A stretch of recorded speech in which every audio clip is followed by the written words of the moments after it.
Hey guys, what is going on? This is Travis P11, and yet I'm going to bring you even more cool new gun news for 2021. I've done a couple videos here the last couple days talking about some of the firearms that you can expect to see. And first of all, I want to give a little shout out to my buddy Gizzard Gary. Gizzard Gary always keeps me in the loop about all the newest Taurus firearms that are coming out. And I've made a lot of videos as soon as the information comes out to the public about some of the new Taurus firearms that have been released in the past. And I'm excited to bring the details to you right now on an all-new model. So Gizzard Gary, thank you very much. I want you guys to check out Gizzard Gary's channel. Make sure you like and subscribe. And let's go ahead and get started. The Taurus TX22 Competition. This is a very, very cool design, very unusual design. Looks very similar to the Taurus TX22. I can speak from experience. We do own a Taurus TX22 non-competition model. They're very popular in our family. We have 3 or 4 of them. And I'll tell you what, man, they've been reliable, great running 22 semi-automatic pistols. Now, the competition here, it kind of looks like a Glock and a Beretta and an H&K. Cross-pollinated, maybe got a little too intimate, and this was the product of it. And I'll tell you what, though, I'm glad they're sticking with the design of the TX22 because the ergonomics are fantastic. It fits the hands well. It is a full-size pistol. So one of the biggest changes you might notice compared to the other TX22 that's already out there in the market is how they remove this amount of slide material up here. You've got kind of this open barrel design, very reminiscent of the Beretta 92. And by doing this, I think they're able to eliminate that mass and free up some of the additional mass you'll be putting up on the top to ensure that the firearm is going to function. You're not putting too much weight on the slide, preventing it from functioning with a variety of different types of ammo. So as you can see, we've got a red dot up on the top of here. We got a loophole up there. And let's go ahead and see what this is all about. Competition primed, competitively priced. Let's see, it is a custom-tuned mod of their award-winning polymer sporting pistol. Semi-automatic rimfire, re-engineered to meet your most rigorous performance demands. Upgraded red dot optics ready slide and a 5-inch threaded bull barrel. Brings match-grade accuracy and versatility to any shooting discipline. All right, plus you have yourself a lifetime warranty, always a bonus. There you go, there's one angle of it. So we'll check out all the different angles of it and just kind of talk about it for a little bit. Looks like you are going to lose the co-witnessing of the sights, which, again, if you're talking competition and not self-defense, it's not the end of the world. Of course, unless your optic goes down and then you're forced to use your sights, you're not going to have them. But again, that's kind of the trade-off for it.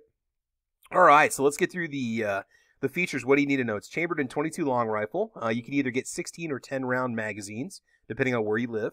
Magazines, you're going to get 3 of them, which is really cool. Either 3 16 rounders or 3 10 rounders, which is nice because sometimes, magazines can be a little hard to come by. Maybe not so much for this model necessarily because it is very popular. It is truly striker fired, which is really cool. A lot different than a lot of the other 22 long rifle semi-automatic handguns that are out there these days. Action type, single action. It does have a fairly crisp trigger. Front sights, fixed white dot. Rear sights, fully adjustable white dot. I believe the rear sights are Glock compatible. Not that it matters on this, though, because you're probably going to be running a red dot anyway. Various safeties are there for you. Full-size frame, polymer grip material, high-grade aluminum slide material, hard anodized finish. Yeah, the finish is not bad. Ours has held up really well, and my wife loves to shoot her TX22. Overall length is 8.15 inches, width is 1.25 inches, and height is 5.44 inches. They're not talking about the weight. I'm going to guess maybe 16, 18, 20 ounces, somewhere around there. Additional features, you've got the military standard 1913 Picatinny rail, threaded competition grade barrel, and the barrel does look a little bit different from the TX22 barrel.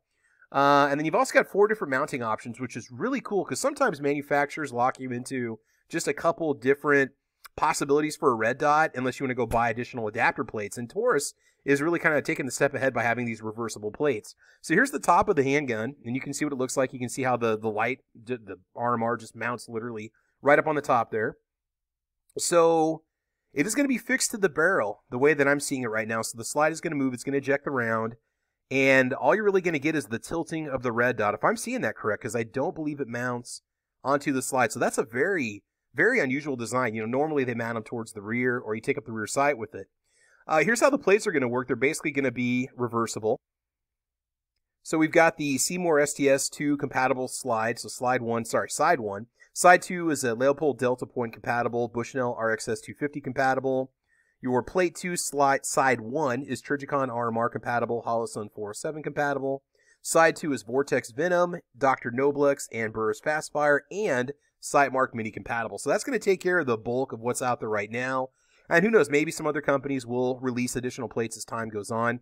The plates don't look very complicated. You would think a competent company or gunsmith or somebody who knows some metalworking could manufacture custom plates if necessary. Taurus does have a video on it that you can check out. What I don't know is the price, unfortunately.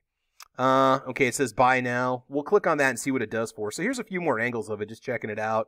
Again, it's like, you know, from the frame itself down is basically TX22. So the biggest difference that you're getting is that cut out of the slide and the mount for the red dot. All right, so let's go and click on this and see if we can find one for sale anywhere. Okay, this is, what, January of 2021. And... okay, they're talking about the different models. Okay, here we go. So we got some MSRP action going on.